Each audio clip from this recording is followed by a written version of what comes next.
Good evening and welcome to the Radical Race Series Round 9 live from Monza. I am James Parfitt and I am joined in the booth this evening by the one, the only, Zach Sweeney is joining me for the Round 9 here tonight while Ewan O'Leary has a night off. And he's gone off to spend time with his family. So much love to him. Hope you all are having a fabulous time this evening. Hope you are all well. Welcome in. Thank you so much for joining me.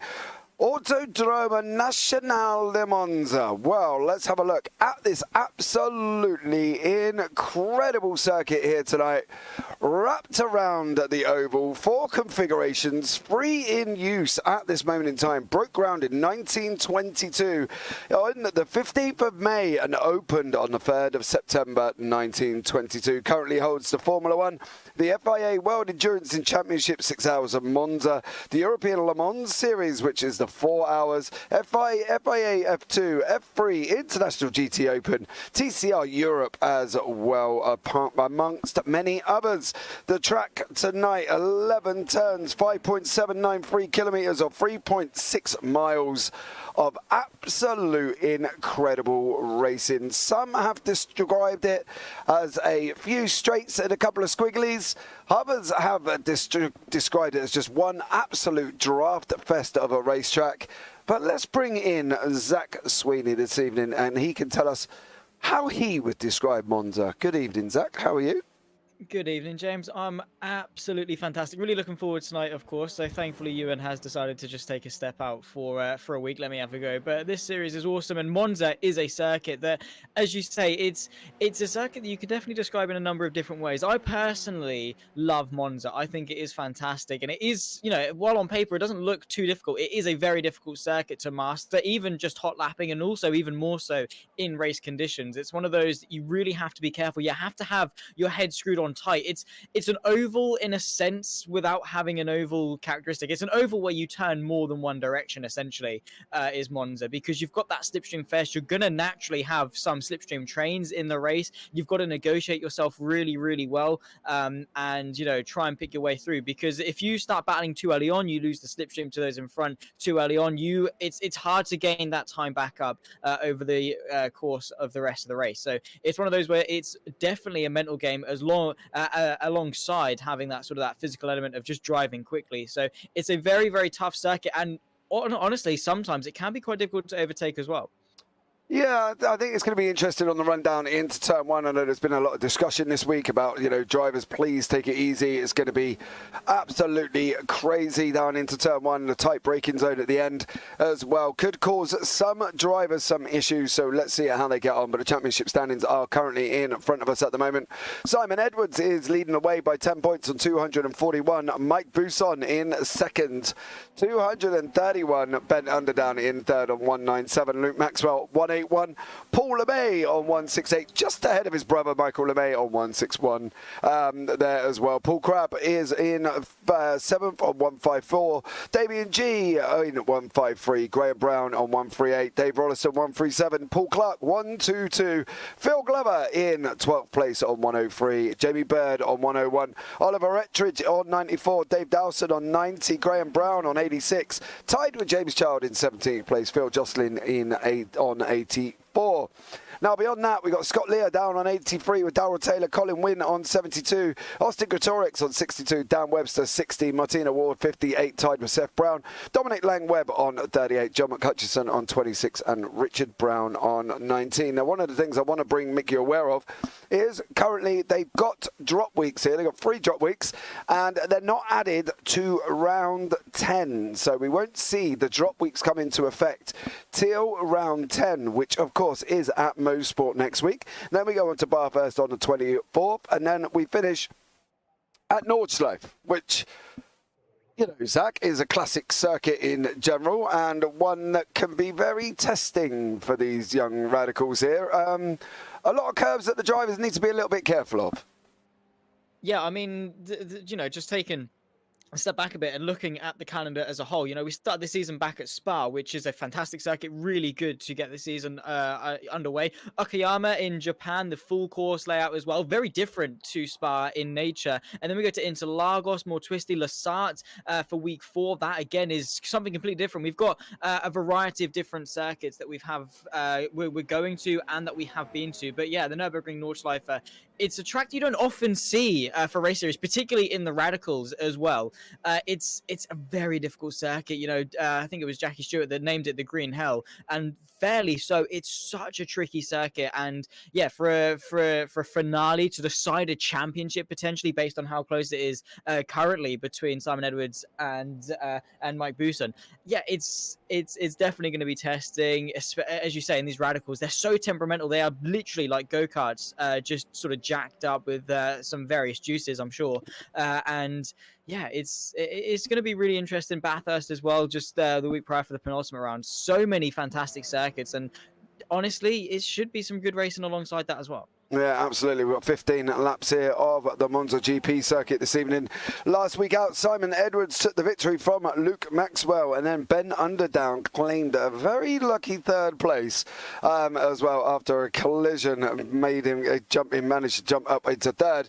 I said to Ben last week, it was all about taking the opportunities, I think, Zach, and he was given an opportunity on track where he could take that third place, and he grabbed it with both hands and said, well, thank you very much. If you two are going to go off, I'm going to come through. And I think that's what it's going to be for the rest of the season, is taking opportunities, especially with the racetracks that we've got.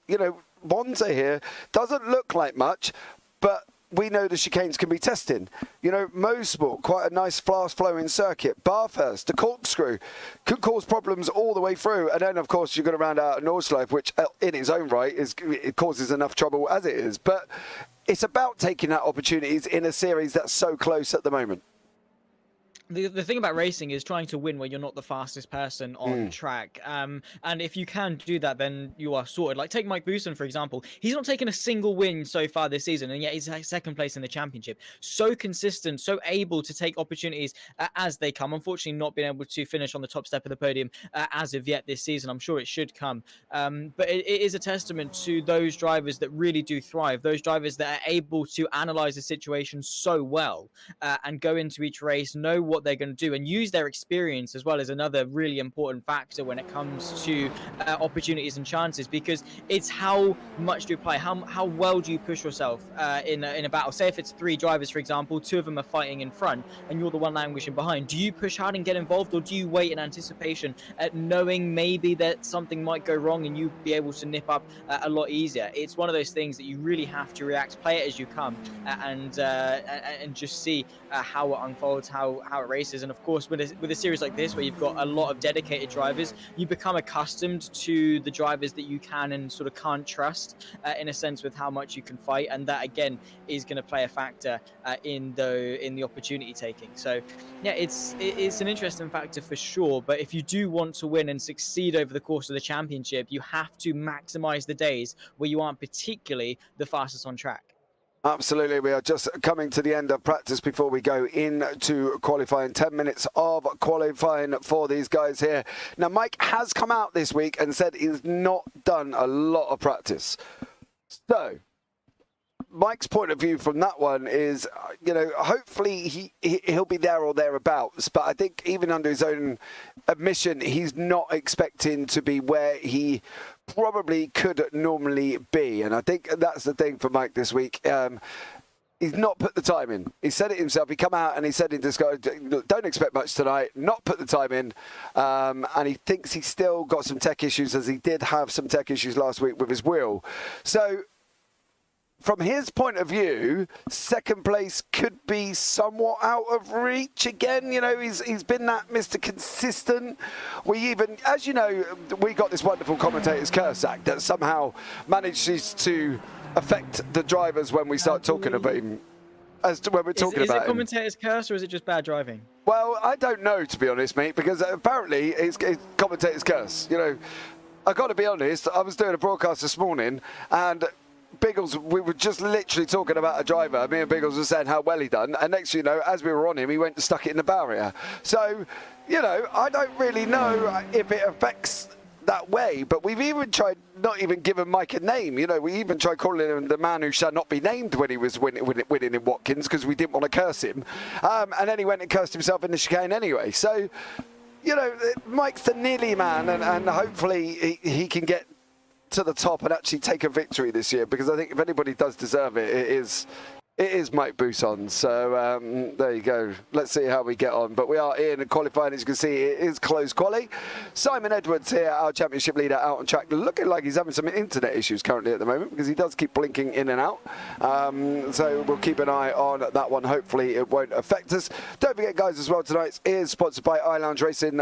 Please go and check them out, iLoungeRacing.co.uk.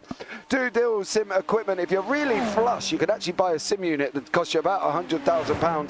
They will come and install it for you and run you through all the parts of what the sim rig can do. So go and have a look. The after service there is absolutely amazing. So please go and check them out at iLoungeRacing.co.uk with our very own Paul Clark. Do you fancy a sim rig, Zach, at £100,000?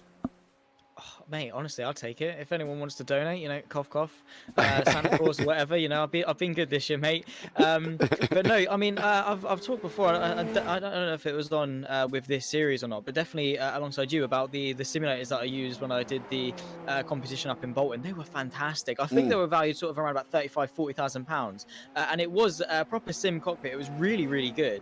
And you know, that is sort of top of the line pinnacle of what you can get, but that was only £40,000. 100 grand. I want to know what you can get for that type of money.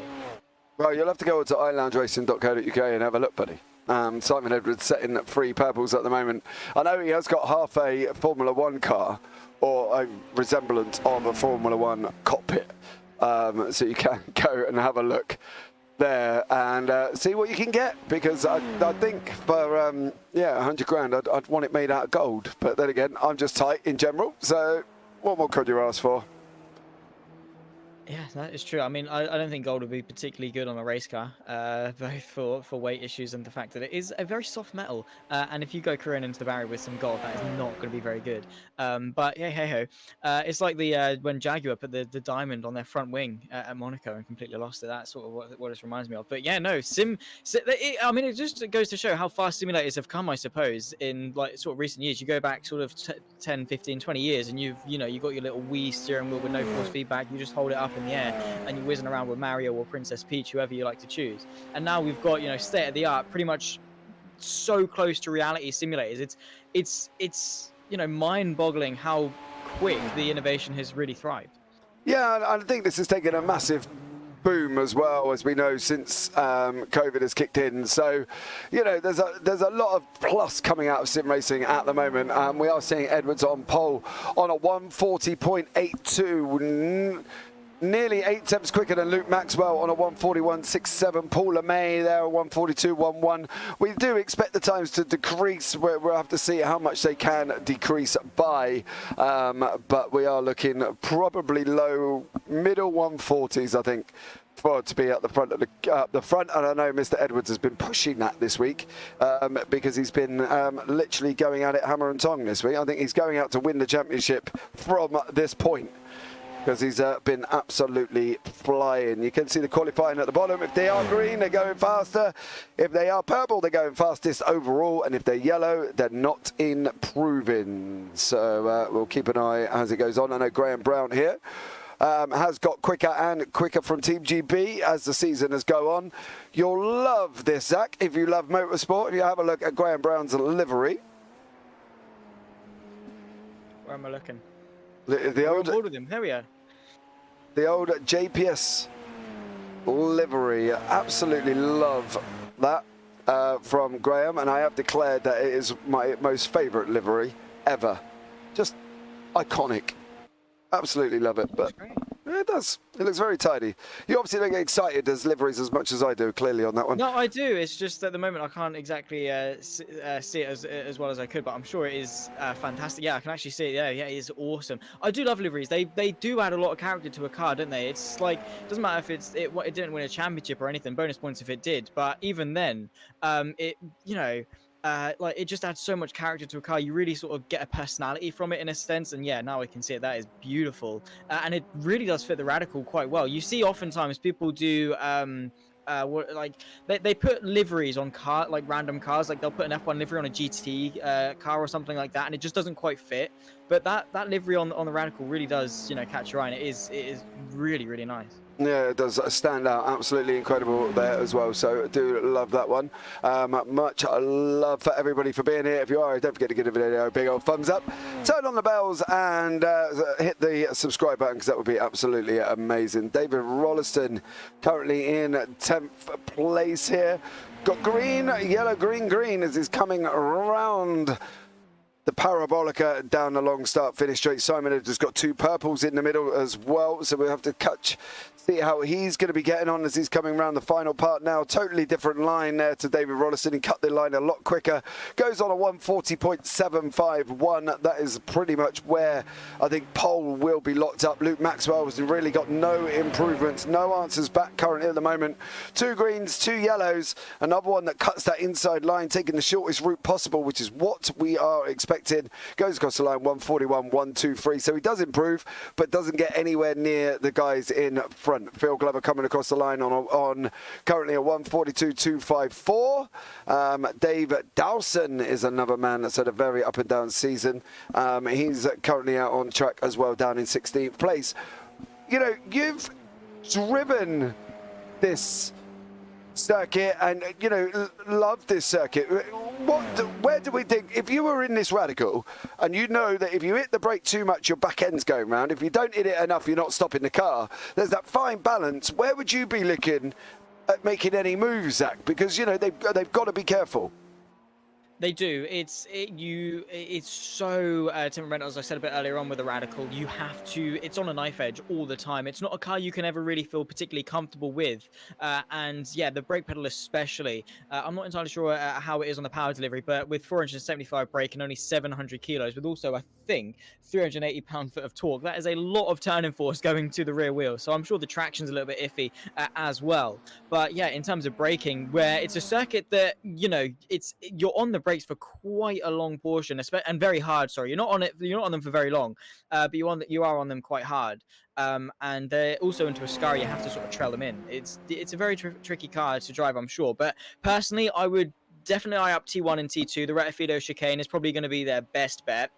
Down in towards the Roger, I think also is going to be a pretty good overtaking opportunity. Past that, I can't see anything happening, because Ascari, you send a move to the inside, it's going to be difficult to get that move done. It's such a quick corner, and it's also one of those that you have to play with the brake pedal going in. And if you're side by side on the dirty side of the circuit, it's again going to be quite risky. Parabolica as well, or recently renamed the Alboreto curve. Again, one of those corners where you carry a lot of speed going in, and you're not on the brake pedal for very long or for very hard, and it's so easy to get it wrong. So I definitely would eye up the 2 main chicanes of the Retifido and the Roger. I think that is for sure where we're going to see the majority of the action today.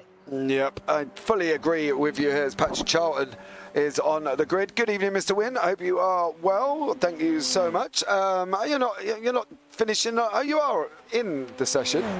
Are you not driving, young sir? What's the situation with you currently at the moment then, as we've got 5, 4, 3, 2, 1. That's the end of quali. All right, we'll have a look at the grid. So we are going to have Simon Edwards in third place, Luke Maxwell in second, Mike Booth on third, Paul Crabb fourth, Graham Brown in fifth, Paul LeMay sixth, Michael LeMay in seventh, Paul Clark eighth, Ben Underdown ninth, David Rolliston 10th, Jamie Bird 11th, Graham Brown down in 12th place. Beyond that, we've got Phil Glover in 13th, Patrick Charlton in 14th, Seth Brown 15th, Damien G 16th, Dave Dawson 17th, Phil Jocelyn in 18th, and Colin Wynn, no, he's out well, he's down in 90th, but he won't be there. So there we go. So a very interesting grid. Simon Edwards out in front. He's got to get away at the beginning, to really kind of make the most of pole. Would you say pole was as important here as it's been at other tracks? I mean, yes, in a sense, because it can be quite difficult to overtake at Monza. It is a circuit that's either really good for action or actually you quite have some couple of dull races. But for Simon Edwards, his priority is to just get away and go. It's not the longest run in the world from the start to T1, but it is a relatively long one. With Slipstream, he needs to make sure he gets a good start, consolidates that lead, especially with Mike Busson directly behind him in P3. He needs to get a really good launch and try not to get caught up in the melee of T1. But at Monza, you either want to start right at the front or right at the back, and well, ideally right at the front, and Simon Edwards has done exactly that. So coming in on pole, he's going to be expecting to come out with a victory, but only time will tell. 13 laps, another 5 red lights. Here we go. 1, 3, 4, 5. Everybody's away at the moment. Oh, Luke Maxwell got an absolute barnstorming start, as did Paul Crabb. He's already passed Mike Busson. Graham Brown's looking at coming up the inside as well as they go down into the first chicane. Here is Luke Maxwell with the whole shot. Got past Simon Edwards off the start with Paul Crabb, Mike Busson. There's already been action further back. Jamie Bird has been involved. Patrick Charlton, David Rolliston there as well. All involved in that, well, melee, should we say, of turn 1, which is what we expected along with Paul Clark. But overall, Luke Maxwell and Simon Edwards are now going in side by side. Edwards goes up the inside, he comes out the other side, and they're still side by side, Zach, currently at the moment. In towards the first of the 2 Lesmos, you can see there Paul Crabb just sitting idle waiting for his opportunity. Simon Edwards though quickly getting himself back into the race lead, so important. But now this run through the second Lesmo, it's so crucial to get a good power delivery, to get on the throttle early, to have that drive towards Ascari, because Luke Maxwell is going to want that race lead back. He cannot allow Simon Edwards to get away. He's one of those drivers that if you allow him to get away, he will take it and will just fly away. So for Luke Maxwell, he's got to stay in that slipstream, he's got to stay away from Paul Crabb and just put that pressure on the championship leader. Yeah, absolutely. And we'll have a quick look back as these guys are running up into the final corner. How this all kicked off here with Paul Clark. He's sat inside the car currently at the moment. And as you can see, it all comes down into a bottleneck. There goes David Rolliston first. Oh, back along the track. He's not stopping that car at the moment until it gets back onto the asphalt, and he is. That is why that one has happened. There's that, but easily done. It's kind of what we expected. Luke Maxwell currently losing time at the moment. Graham Brown is making a move up the inside of Mike Busson as we go down into the first variant chicane here. Nothing doing at the moment, but that was kind of what a precedent move going 3 wide down into the first corner is going to do for you. Yeah, it's Monza. It's known for that type of carnage and chaos, particularly into turn 1, lap 1. As we very well have come accustomed to. It's something you do expect, and it's sort of a surprise if it does all go right. But yeah, definitely not the wisest decision making for a couple of drivers. You can't win a race on lap 1. You can definitely lose it though. But yeah, everyone now just trying to settle in. There is the fantastic Lotus livery of Graham Brown trying to get himself up into P4. But here is our race leader at the moment, Simon Edwards, trying to bridge the gap away from Luke Maxwell, just in behind in second place, but not quite able to. I think the toe is strong enough that Maxwell is able to make up what he loses in the corners back up down the straight. Yeah, he was out about 0.52 of a second, and he still caught toe and pulled it all the way back down into the 4s. So he's got to try and stay with Simon Edwards, which is no easy feat. He managed it near enough in Road America. I'll tell you what, he went across the line 0.140 seconds back, so he almost was there. So I think Luke Maxwell, it could be in for an absolute barnstormer. I want to pick out Phil Glover currently. He is all the way down in 8th. That might not sound too bad, but he did start in 13th. Oh, Paul Clark to pull him in a big block on Ben Under down there. So Phil Glover up 5 places currently at the moment. We will have a chat with Phil at the moment. He does sit in the booth waiting for us to pull him in, but we'll give him a little bit more time to settle down before we have a chat with him as the leader's gone across the line. Luke Maxwell 141.418. Ben Underdown is slowly coming back through the field. He's had a very consistent season this time, Zach, and he's looking at making moves currently at the moment, but can't clear Paul Clark as there was a big puff of smoke. Oh no! Mike Busson. Oh. I think that was with Crab. I saw them both tumble down, and he's actually escaped back to the pit lane, which is heartbreak for him. Going to take another look as to how it happened. Riding on board with the Team Radline driver and down in towards the Retafilio chicane. Going to have a look. He is the yellow car and just got way too low on the brakes. Smacked into the back of Paul Crab, I believe. Both of them going off into the runoff area. Luckily, it is there. There is no barrier, but Paul Crab, he... for a teammate as well, his teammate, which is even worse, you have to say. But he was just a passenger in that, where there was nothing that he could have done. And again, that is a testament to what we've been hammering throughout this broadcast of just how sharp these cars are on the brakes. Yeah, absolutely there as well. And Mike is now jumped back into the pits, so Mike is in the pits. He's probably going to show up that he'll be out altogether, I would have thought, because I know he hasn't had much practice here currently at this moment this week, so we'll have to see how he gets on. But at the moment there, Mike Buson, nothing doing, no points, which isn't bad, I suppose, from his point of view, because he was in for losing quite a lot of points because he hasn't had many non-finishes. That drop week couldn't take away that 0 points. So the points that he was going to lose were the ones that he's earned valiantly as he's gone on, Zach. You know, drop weeks are a funny thing. I don't necessarily know if I like them or not, but I think it doesn't reward the people that turn up every week. It kind of rewards people that have missed weeks or had an incident where they could drop a 0, but the guy that's turned up every week has got to drop 40 points, for instance, if he hasn't lost any. Do you know what I mean? Yeah, I do get that, but also I think it, you know, gives people a chance. You know, it's sim racing. There's different circumstances to take into account: work, family, things like that. People are naturally going to miss rounds, and to have those drop weeks is good to keep a championship alive, because it'd be so gutting if, you know, someone's been on fire all season long and then get to sort of the last round and have to miss it for some other reason. So it'd be good to take sort of that drop round and still keep them in contention. But yeah, it's one of those things you can debate for quite a while. I personally like them. It depends how they're applied, really, how many drop weeks you have, and this, that, and the other. But that aside, they don't apply until next round, so we'll have to wait and see how everyone racks up afterwards. It is still Simon Edwards and Luke Maxwell that lead the way. 4.7 seconds clear now of Graham Brown in P3. It is a 2-horse race out in front as we approach halfway into this race, lap 4 of 13, and it does seem to be heating up, hopefully, in the next couple of laps between the pair of them. Yeah, am I looking at that Paul Crab car correctly? There's no rear wing on that. No, yeah, no, you're not seeing things. Oh, okay. I'm just checking because I've never really seen that before. Normally the wing does reappear, but no, there's definitely no rear wing on Paul Crab's car currently at the moment. So whether or not that's a mistake, I'll have to have a look. But this is what happened to Phil Glover, Mr. Wynn. Let's try that from a different angle, because that was quite shocking. But we'll have another look. So it just looks as though he got smacked into from behind. Is that from Paul Crab? Oh, it just comes to the left a little bit under braking, and obviously that is. I mean, Paul Crab, sorry, wasn't quite alongside, but again, still you can't be moving to the left under braking. It's a straight line. You shouldn't really be turning quite yet. But those are the sort of the types of things that happen, and. I mean, for Monza, it's probably not the worst bit of damage to have, but he's definitely going to start to feel the effects of that, and actually going to make a move there. Is that now going through the Retafilio chicane? That is on Graham Brown, and getting the exit off there. We're going to run side by side, and without that rear wing, he's definitely a bit punchy in the straight line.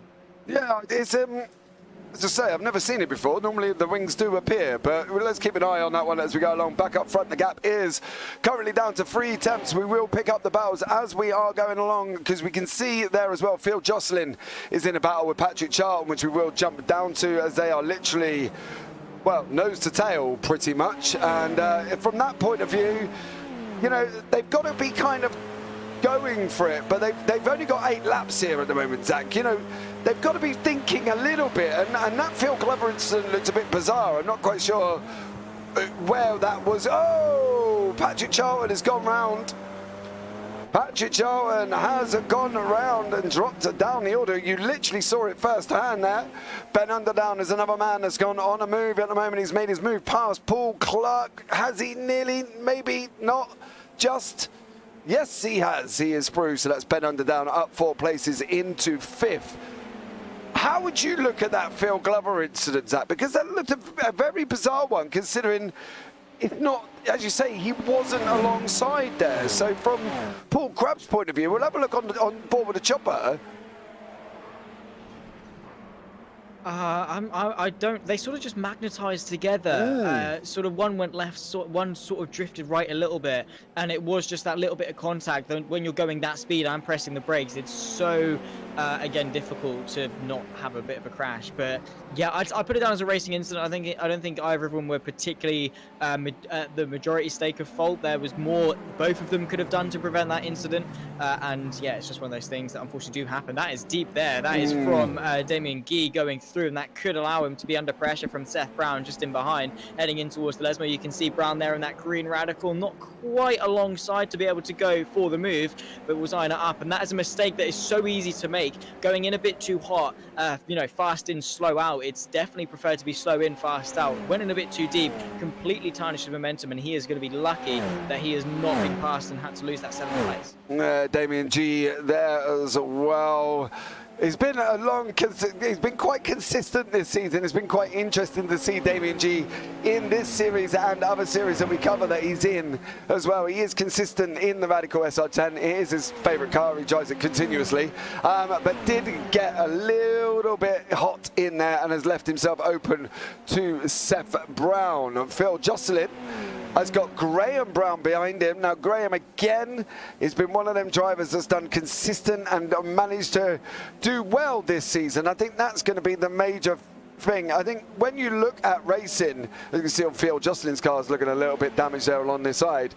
Consistency in any season is, as you can see with Mike Bousson, generally, apart from the last couple of weeks. As we just watch here, I just want to see if Graham's going to make this down past Phil. We will go down into the first chicane. Tight braking zone at the end. Is Graham going to make it? He's in the blue and black. He is. I think Phil Jocelyn concedes that place a little bit earlier back. But what it means is they've got to be consistent, because otherwise their championship chances are lacking almost. Yeah, for sure. It's going to be the same in whatever season. I mean, they have got 12 weeks of racing, which is quite a few compared to some seasons. And they also have the 3 drop weeks, so they can afford to take a bit of a risk and have a poor round here and there. But overall, you are going to want to have that consistency. You're going to want to come in and deliver week in, week out. Make sure you are on it from pretty much from day one. You can't get the season off to a poor start, because then you start to lag a little bit. It's like, okay, I need to get going a little bit. I need to finally get a good result. And then by the time you do, you're a little bit too far back, and then it's sort of unrecoverable. So it's good to just get off on it and use each round as a stepping stone towards the finale, especially if you are in a championship fight. Like Simon Edwards, off the back, he's got 4 wins so far this season. He's been in the top 5 for 6 races also. He has been on fire, so good, and that's because each week he uses last as a stepping stone. He uses that morale boost to then boost him back up going into the next week, and that is so important. But yeah, no, it's a driver like Simon Edwards. He's already got 3 championships in this series, and well, he's going to be eyeing up a 4th. Yeah, absolutely. 1.6 seconds out in front as well. Colin Wynn did see the option to remove the wing in the car setup. No, I'm sure it's probably in there somewhere. And Ben Underdown has been consistent this year. Yeah, he has been consistent. Damien G and Seth Brown are battling it out now. Seth has got through on Damien G, and that is Seth Brown up into 7th place here. Graham Brown with Paul LeMay behind him as well. Paul's had some good results over the last few weeks, has been battling on nicely here in this one at Monza with literally 5 laps to go. Paul's got a big arse. He's got about 8 temps back currently at the moment. G and Brown are fighting as well. Jamie Bird looks like he's locked up here in a battle chasing down Dave Dawson. Oh, as we say that, Dawson goes round. That is really unfortunate for him to be locked in that fight. And also there, is that Rolliston? Yeah, getting not the best of exit. Here comes Brown to join the party. Are they going to be 3 wide into the Desmo? There goes Brown to the inside of Dawson, and that was a pretty easy affair. But yeah, Dawson a little bit shaken, I think, from that incident. Tagged round, I'm not sure if he lost it by himself, didn't quite was able to see, but that's besides the point. Simon Edwards, though, down to 2nd place. I did see with Luke Maxwell, he lost a couple of seconds. What happened to Simon Edwards into the Roger, this is turns 4 and 5, Oh, that is a mistake, and into the barrier as well. A pretty hefty hit, which has allowed Maxwell to take the race lead. They're being pretty equal on pace, it must be said, in terms of their best laps, a 41-1 apiece for the pair of them. And that is a very uncharacteristic mistake there we just saw from Simon Edwards. Yeah, absolutely. There's not many we have seen this season, and that was one that is probably going to cost him this race, because I don't think Luke there will kind of make the same mistake. I'm hoping not anyway. But Damien G here coming down now with Seth Brown. These guys are still going too far now. And behind that, we've got the Graham Brown, David Rolliston battle as well. But that's Damien G through this time. And here is Graham Brown and Dave Dowson. Dave Rolliston, they're having a nice little freeway battle, swapping positions as they go at the moment. And it's David Rolliston leading the front of the pack. Graham Brown's gone a little bit hill, going to jeopardize his exit here. This could lead to Dave Dowson running up, making that move if he can. Tucked right behind him at the moment, Seth. They're having a nice little scrap as the race goes on. Yeah, they are. It's good to see how it's progressing. We've also got a couple manufacturing up and down the field. Unfortunately, we haven't quite got the fight for the race lead due to some unfortunate circumstances between both Luke Maxwell and Simon Edwards making mistakes at different points that have put them off sequence with each other. But we have also got Paula May on the back of Graham Brown a little bit further up the fight for the podium, which could be one to have a bit of a look at as we've definitely approached sort of the final third of this race. It's really developed quite well, actually, with the number of drivers sort of settling into their own sort of little battles, little packs, as we saw there with Rolliston, Brown and Dowson for the fringes of the top 10, fighting for a pretty significant milestone. You know, to finish the race is one thing, a top 10 is always a pretty good target to aim for, and between the three of them fighting for it, only one can get it. Yeah, let's have a quick chat with Phil Glover. Phil, welcome into the booth. How are you getting on, young sir? Nope. Maybe we'll leave Phil back for a minute. We'll have a chat with Phil at the end. He's obviously clearly...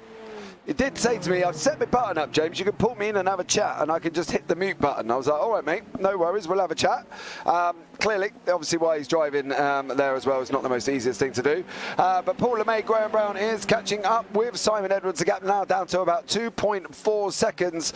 Edwards last time out, 1:42.76. LeMay on a 1:42.14. So they are catching him by about 6/10 at the moment. Here, Zach, you know, do we think there's an opportunity if LeMay can take it over Edwards? Because he's just cleared Graham Brown.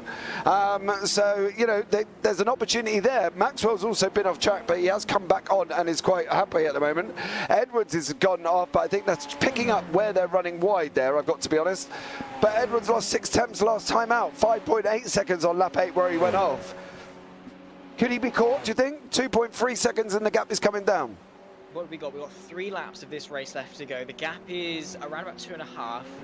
And once they're in the slipstream, of course, it's going to exponentially increase because of obviously the slipstream is going to allow them to close quicker. So I think it definitely is a possibility. Simon Edwards, of course, we saw did take a pretty hefty whack into that barrier, so might be suffering some damage on an already twitchy car. It's just going to make it even worse. He's going to lose that confidence, that morale in himself, and that is, of course, going to affect his driving. I'm sure Simon Edwards is the type of driver to sort of just brush off mistakes, put it behind him and carry on. But if you've got some damage, naturally that is going to affect how you drive the car. I don't think it's too outlandish of a thing, especially with Paul LeMay. Let's have a look on that last lap. Only 2/10 gain. So I think it is going to be a difficult catch, but definitely one that you can't rule out entirely, especially with Simon Edwards. You know, that spin affecting his tyre temperature, his damage. It's not, you know, out of the question for him to make yet another mistake. I don't know if Graham Brown's in on the picture as well, though, because for him, he's fighting for 3rd place. Does he work with Paul LeMay to catch Edwards? Well, it makes more sense. You can see these guys here to catch up with Simon Edwards. From Graham's point of view, you know, they are closing the gaps down to 2.4. They are pulling them in, and if they don't work together, they are going to be fighting, which of course, as we know, does end up slowing them down at the same time. But from Paul's, you know, chances of catching him, they've got to increase if they work together rather than if they fight. It's like anything, you know, you scrap, you slow yourselves down, you don't and push forward together.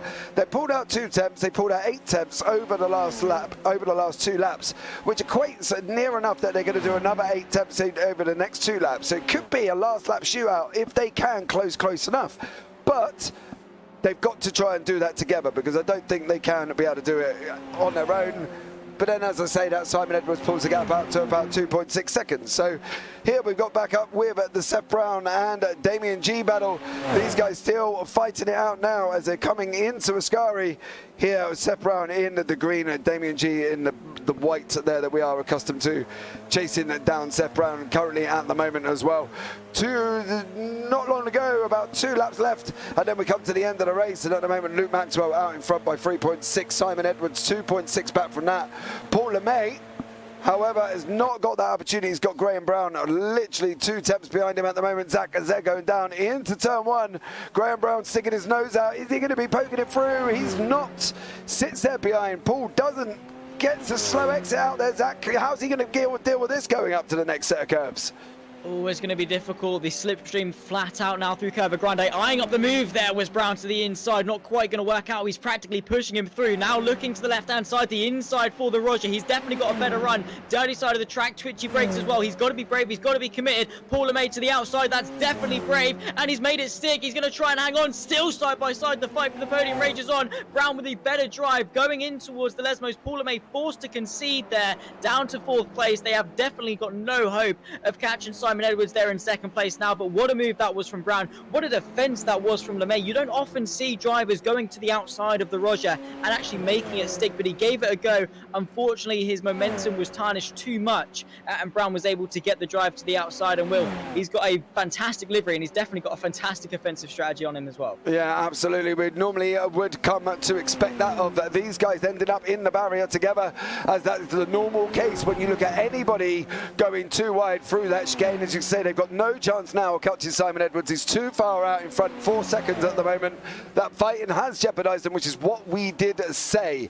So Luke Maxwell from ITGL Racing here is going to be coming across the line for the final lap of the race. He's done a stellar job, absolutely got an barnstorming start, made some move over Simon Edwards, then Simon got him back, and now he's out in front after Simon's mistake. But Graham Brown and Paul LeMay have not given up. LeMay's now heading down into the inside.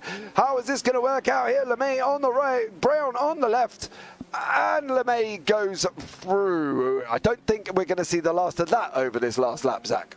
No, I don't think so, because Brown's actually got a pretty decent exit through Curva Grande once again. It is deja vu from lap 12, and he is closing at a rate of knots. Is it enough to go for the move into the Roger? I don't think so, but definitely don't count out if he is brave enough on the brakes. He is having a bit of a look to the left-hand side. LeMay gives him the squeeze. Here comes the number 13 to the inside once again. Brown to the inside. LeMay sees it coming, tries to go for the up and under, but not quite enough. And now Brown has got the measure of him in towards the Lesmos. As long as he can keep it clean through the Lesmos and down towards the Ascari, you have to say he's got P3 in the bag, but don't count anything out at all.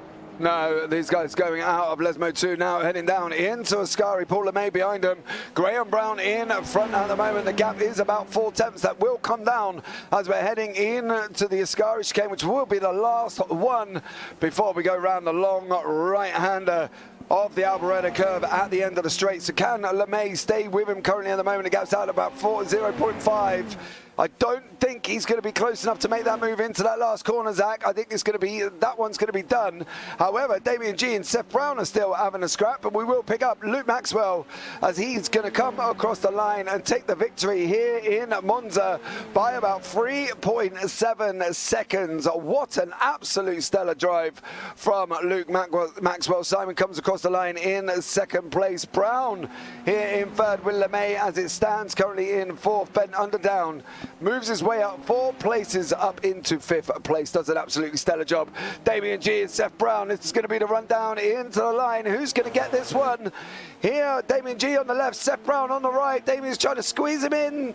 Seth tucks in behind him. Too late. Too late. Brown, G took the victory. Brown comes across behind him there. Jamie Bird behind that one as well. Graham Brown, David Rolliston all finish off. Phil Jocelyn is going to be looking at coming across the line in 12th place. Dave Dowson 13th. Phil Glover down in 14th place. Michael LeMay down in 15th. And then, of course, Paul Crabb, who still hasn't got a rear wing on, Zach. That's mightily impressive. Respect for finishing this race. I mean, yeah, that's commitment. I mean, I'm not entirely sure as to how the point system works in terms of finishing order, but it was I mean race distance. Sorry, so he's continued on, and obviously in an effort to try and scrape as many points as he can, because if he DNF'd, he wouldn't have scored any points, unfortunately. So yeah, that's definitely commitment. But yeah, fantastic race overall. We saw some great battles, and for Luke Maxwell as well to take the fight to the championship leader, a 3-time champion at that. It takes guts, and he pulled it off to perfection. Absolutely. Paul Crabb does go down into 16th. He does get 15 points. So there we go. So Luke Maxwell is out in front. He is your winner this evening. Simon Edwards in second. Luke made an opportunity. He got the start. He put Simon under pressure. Simon then binned it and unfortunately lost the position to Luke. So Luke did capitalise on Simon's mistake. Graham Brown had that wicked battle with Paul LeMay for third and fourth. Graham coming out on top on that one. Ben Underdown in fifth. Paul Clark in sixth. Damien G in seventh. Seth Brown 8th, Jamie Bird 9th, Graham Brown 10th, David Rollison 11th, Phil Jocelyn 12th, Dave Dowson 13th, Phil Glover down in 14th, Michael LeMay in 15th, Paul Crabb in 16th, Patrick Charlton 17th, Mike Bousson is the last of your runners down in 18th place. Well, that was a good one. That was a good race. You know, Simon Edwards making an uncharacteristic mistake that we wouldn't normally see from him. I think that's one of the things that he himself may be kicking himself a bit. I'm going to see if I can get him in for a chat. So, yeah, I think from his side of things, he doesn't make many, Zach. I think that's the thing. He doesn't make many mistakes, but that one could be costly if we look at it at the end of the season. It's one of those things that you get to the end of the season, you look back on your season as a whole, especially when you're in a championship fight, particularly what is going to be the case with Simon Edwards, because you have to say that he definitely is going to be. And it's times like this where you look back and you think, I could have done better. That could have been an extra win. That could have been, say, an extra 5 points in terms of the championship. And that could have been the difference if he does end up losing the championship. So it's hindsight that can really be sort of a ball and chain around your ankles when you make those mistakes. But for Simon Edwards, you get 3 drop weeks. He's been on fire. He's still going to be leading the championship when it comes to next week. And honestly, it's fine because it's one of those things you can afford to have. You're only human. You're going to make mistakes. But Simon Edwards, he's a driver that's at such a high caliber, especially over the course of this season and in the Radical in general, that it shouldn't matter too much. And even in that race, we saw how quickly he was able to brush off that mistake and continue on. So I don't think it's going to be massively costly, but you are right in saying that things like that really can tarnish a championship campaign. Yeah, absolutely. And we've got Luke Maxwell in the interview waiting room. So let's bring in Luke this evening. Mr. Maxwell, good evening to you, sir.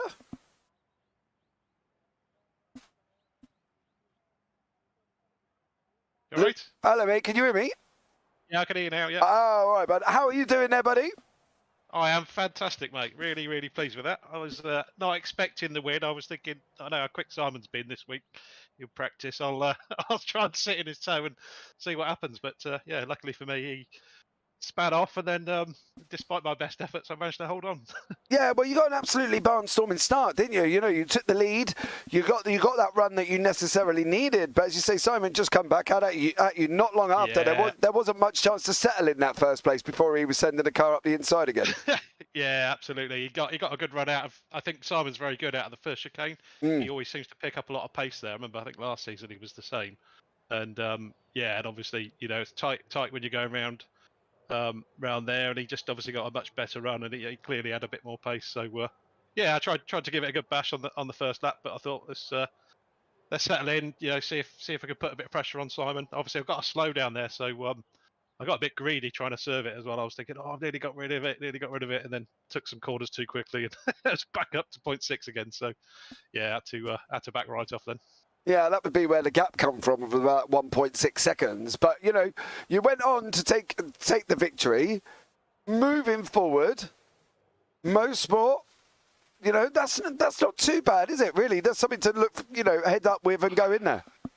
Yeah, I'm more looking forward to the ones after, if I'm honest. It's not a track I've raced a great deal. I mean, I know my way around it, I suppose, a little bit, but I'll have to put the hours in, I guess, this week to see if we can get up to pace and you know, come up with something that doesn't chew through the tyres and see how we go. But yeah, I think more Bathurst and Nords are my ones I'm more excited about, if I'm honest. Yeah, well, absolutely a barnstorming job, Luke. Is there anyone you want to give a shout out to before you leave the booth this evening? I'm going to give a shout out to Andrea from ITGL at work, and he's from Monza. So, Oh, hey, Andrea. There you go. Absolutely amazing. Thank you, Luke, for joining us. And we look forward to chatting to you again next week. Hopefully. Cheers, guys. Take care, mate. See you. Right, let's bring in Simon Edwards into the booth here this evening. Good evening to you, Simon. How are you? I'm okay. Just annoyed with myself. Yeah, that was kind of an error on your own part, wasn't it? Yeah, I just put my delta up, so I was just going to cruise to a time, and then first corner I come to, and I just clip the grass, and then made all the way to the wall, which damaged the car. You probably noticed from my top end speed, but I was really lucky to get going again in the right direction. Yeah, well, you managed to stay in front of Graham Brown and Paul LeMay, but then again, they were having an absolute barnstorming battle for third. So, you know, they were closing. They did get the gap down below 2.4 at one point, and then a great battle they had dropped him back out. So you survived second place, which isn't too bad. Not too bad, is it, going in with only 3 races left? No, that's what I was thinking. Well, that's what I was trying to justify myself towards the end of that race, yeah. Horrible just seeing that time, you know, when you've got your delta up, you can just see your time eating away down the straights. It's horrible. Yeah, I know. But positive is you kept it on in second. You scored points. You're still leading the championship. Mike didn't finish. So, you know, all in all, there is positives out of finishing second this week. Yeah, I didn't realise Mike hadn't finished. That's a pity. Yeah, he didn't finish. Him and Paul Crabb had a coming together. But overall, going into motorsports, what are we expecting from yourself in motorsports? Oh, I love motorsports. So, well, I love this place as well. You can probably tell from my pace. Yep. But yeah, I love motorsport as well. And the one after, I think it's Bathurst. Yeah, Bathurst. Yeah. So next two, I love both of them. So it should be a good battle as well, because it's another track where you've got a draft, so you've got to play it tactically. Absolutely, and with the 3 drop weeks incoming as well, they will be taken off in around 10 of the scores on. So, you know, overall, you've got a lot coming up at the moment. Anyone you want to give a shout out to before you leave the booth this evening? I think I'll just give a shout out to you guys again, I think, because last week's commentary was really on the ball. You really played what was happening between us very well. So I'm very, you know, I'm glad we've got you as a broadcaster. Thank you very much, Simon, and we look forward to having a chat with you next week. Yeah, I'll see you then. See ya. Right, let's pull in Graham Brown. Graham had one of the fights of the race with Paul LeMay. So welcome in, Graham. How are you, sir? Hi, James. Yeah, I'm all good, thank you.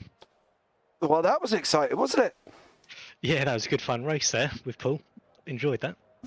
Yeah, swapping positions consistently, coming back at each other, going down into the first chicane. Managed to hold it on the final lap and took the 3rd place and obviously on the podium.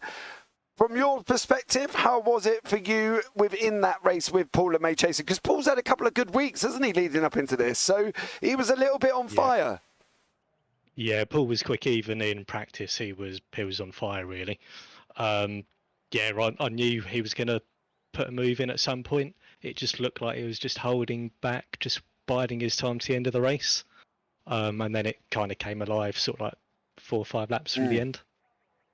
Yeah, you were swapping places pretty much every lap at one point. One was past the other. You know, at one point here, I can see that, you know, you swapped 2 or 3 times. So it's races like that that kind of gets your heart pumping, though, isn't it, a little bit? That's why you sort of do sim racing when you get into a race like that, especially if you can go through 2 wide, through a chicane and come out the other side, both on the track still. Yeah, and when you've got a group of drivers like this, you can trust them to be able to do that. So it's like fair play to everyone in the league, really. You know you can do that without any incidents. It's great. Are you saying that if that was an official, you wouldn't have ended up in the same position? Oh, I'd have been punted off somewhere on T1. Yeah, If that was an official, I wouldn't even bother with that one.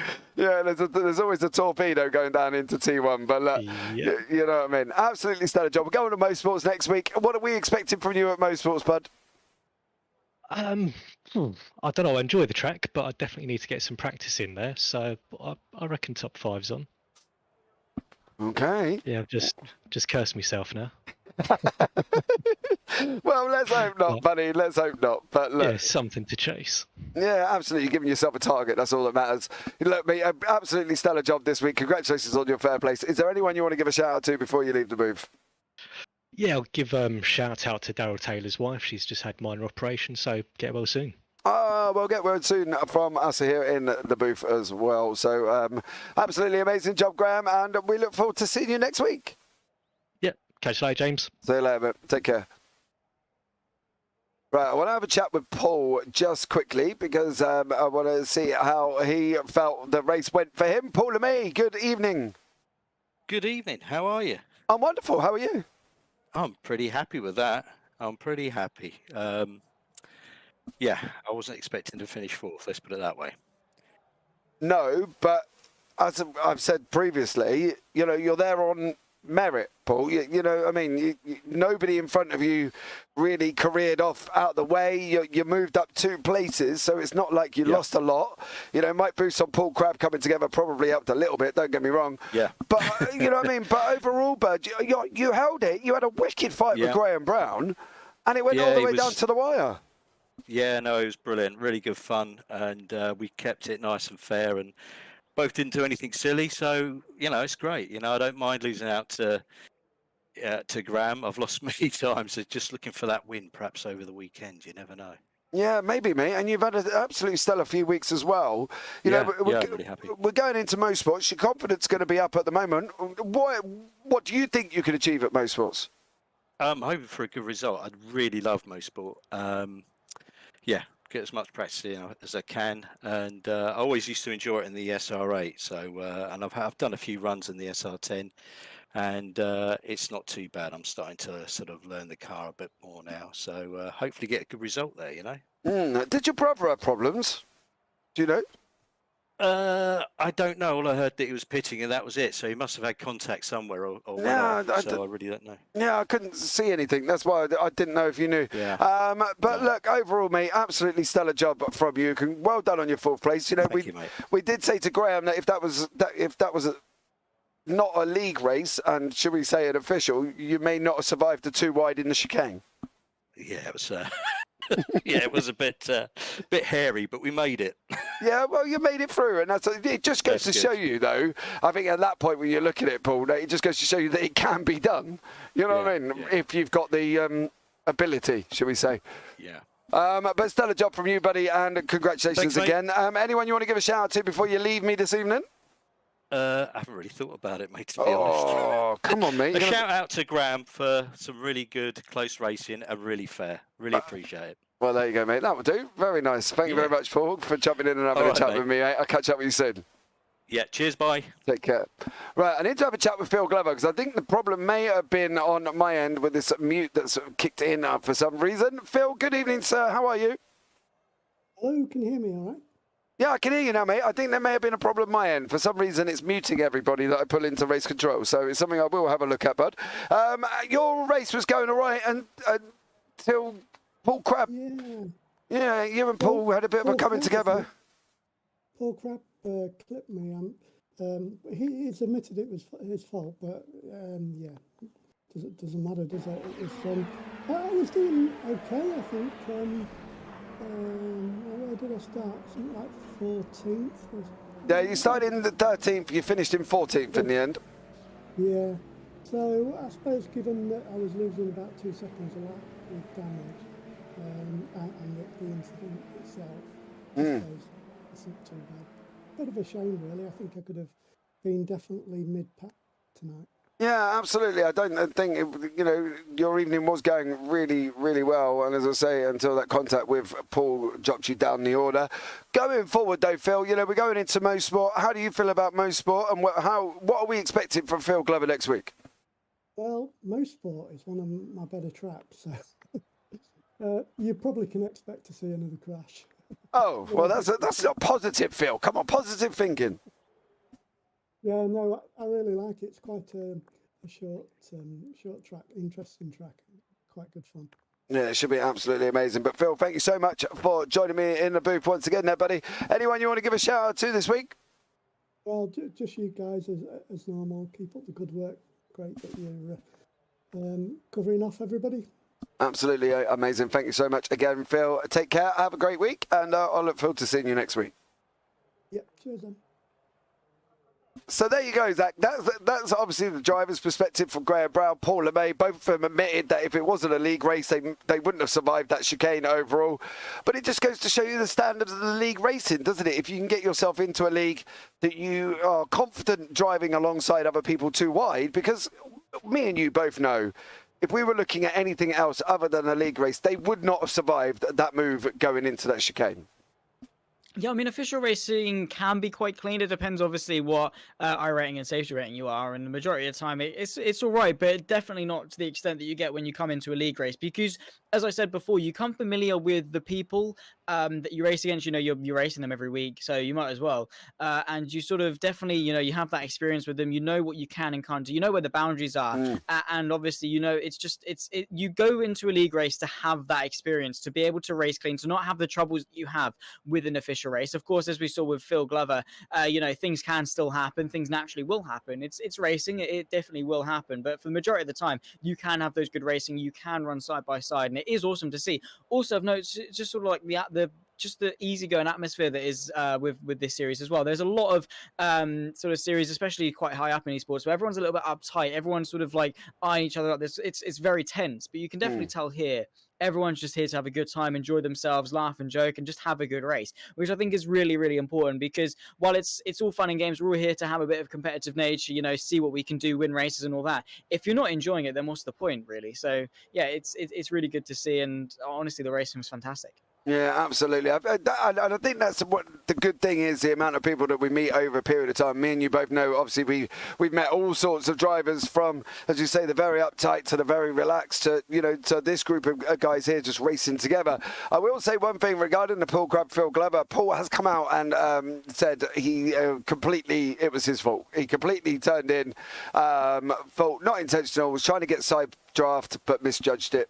So Paul there openly admitting that he come out and said it was his fault, which is great from Paul Crabb's point of view. You know, he didn't sit back and hide the fact that it wasn't. He'd come out and literally just said, hey, hands up, I've been caught, Gov, it's my fault. Which I think in its own right, there, Zach, is something that you could commend Paul for, because some people don't always like admitting that mistakes are their fault. Yeah, it's very easy to be like, oh, he's turning on me, he's done this. I haven't done anything wrong. I'm, you know, all high and mighty. I can't do anything wrong. I'm in the right, blah, blah, blah. Stewards give him a penalty. Whatever. It's difficult, and that is natural. You don't want to admit you're in the wrong, especially if you are going to take a bit of a pounding, because you don't know how other people are going to react to it as well. You don't know if they're going to be like, oh, it's okay, don't worry, or if they're just going to say some really nasty words at you. So yeah, it's difficult, but it's good to just hold your hands up and admit when you're at fault, because when it comes sort of in future to have sort of that reputation of knowing that you're not going to be a bit of a how do I rephrase this nicely? Not be a bit of a numpty when it comes to things. It's definitely a good way to have people look at you, and it's just the better way to be as a person. Really, it comes down to the fundamentals of that. Yeah, absolutely. So there we go, guys, as well. That rounds out tonight's broadcast there. And what better way to finish than that statement from Zach there as well. Good. Thank you so much to everybody who's joined me in chat. Colin Wynn, thank you very much again, as always. Phil from across the pond, much love to you. And also Damien G popped in at the bottom. So he said he really enjoyed that. So absolutely stellar job from him as well. Guys, that is it. We look forward to seeing you next week at Most Sports. But for now, from myself and Zach Sweeney, you all take care. Have a great week. And you never know, we may see you on the track sometime. Good night.